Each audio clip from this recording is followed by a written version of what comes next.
Hello friends, welcome you all once again in our own channel Priha Krishna Book Summary. Sorry friends, I am not able to make videos for a long duration. As you know, we are discussing book Dying to Be Me chapter wise. It is written by Anita Moorjani. It is about her near death experience, how she came back to life after death, and she wants to give us all a message through this book. So if you want to listen previous chapter of this book, you can go to channel's playlist. From today onwards we are starting chapter 8, which is something infinite and altogether fantastic. So let's again deep dive into author's beautiful life journey. Although I try to share my near-death experience here, there are no words that come close to describing its depth and the amount of knowledge that came flooding through. We are only aware of what we focus our senses on at any given time, and we can only understand what is already familiar. This is our physical life.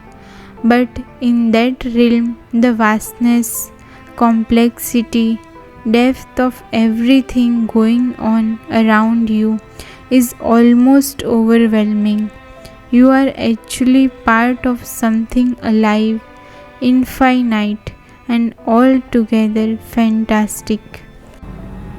You are part of a large and unfolding tapestry that goes beyond sight and sound. I wondered at my newfound understanding in the other realm, enjoying and exploring that all-encompassing consciousness. As I did so, I became aware that I had a choice to make. I reached a point where I once again strongly sense the comforting presence of my Father surrounding me, almost as if He were embracing me. Dad, it feels like I have come home. I am so glad to be here. Life is so painful, I told him. But you are always home, darling, he impressed upon me. You always were and you always will be. I want you to remember that. Even though I hadn't always been close to my father while I was growing up, all I could feel emanating from him now was glorious, unconditional love. During my physical life with him, I had often been frustrated by his attempts to make me conform to Indian cultural norms, such as trying to get me married young and making me feel like a misfit because I didn't always comply. But in this realm, I became aware that without any physical restrictions or the ties of all his cultural conditioning and expectations, all he had for me was pure love. The cultural pressures he had put on me during life had all dropped away because they were all only part of physical existence. None of that mattered after death. Those values didn't carry through afterlife. The only thing that remained was our connection and the unconditional love we had for each other. So, for the first time, I actually felt cherished and safe in my father's presence. It truly felt amazing, as though I had finally come home. Our communication wasn't verbal, but a complete melding of mutual comprehension.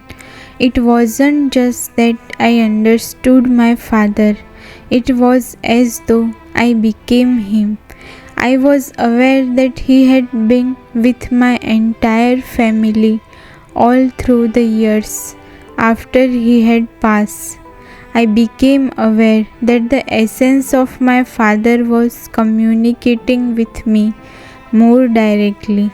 Sweetheart, I want you to know that it's not your time to come home yet, but it's still your choice whether you want to come with me or go back into your body.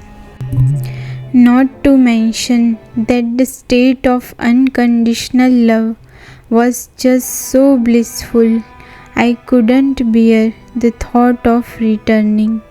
I wanted to stay where I was forever and ever.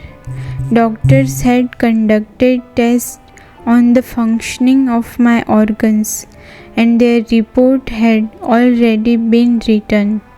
I had yet to make whether to live or continue onward into death.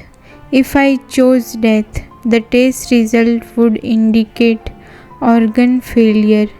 If I choose to come back into physical life, they had shown my organs beginning to function again. I discovered that since I had realized who I really was and understood the magnificence of my true self, if I chose to go back to life, my body would heal rapidly, not in months or weeks, but in days.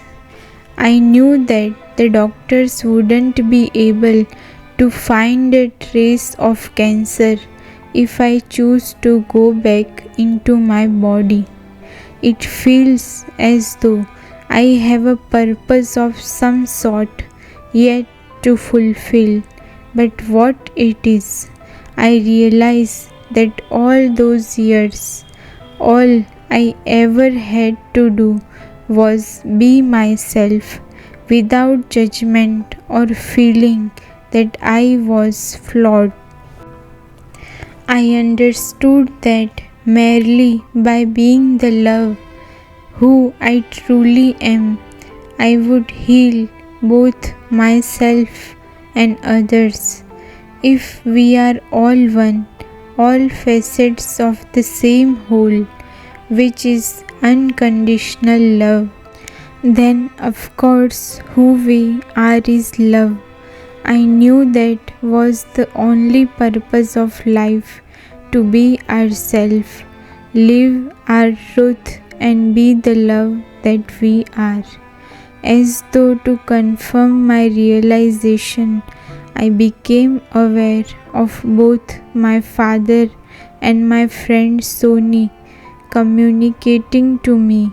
Now that you know the truth of who you really are, go back and live your life fearlessly.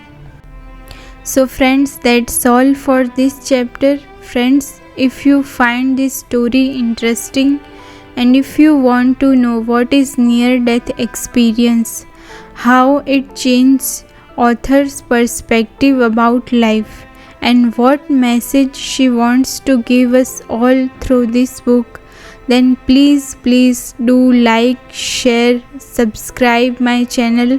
Friends, if you feel that my these efforts adding at least 1% to your life some value, then please share it with your family, friends, like my videos, subscribe my channel.